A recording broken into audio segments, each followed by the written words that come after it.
Quizá hay algún tesoro muy dentro de mi entraña. ¿Quién sabe si yo tengo diamante en mi montaña o tan solo un pequeño pedazo de carbón?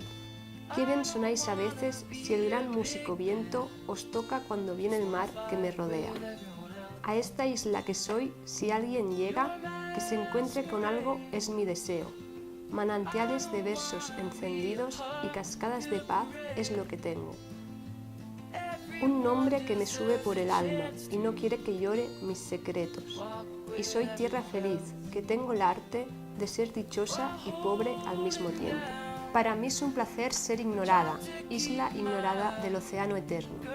En el centro del mundo, sin un libro, sé todo, porque vino un mensajero y me dejó una cruz para la vida, para la muerte me dejó un misterio.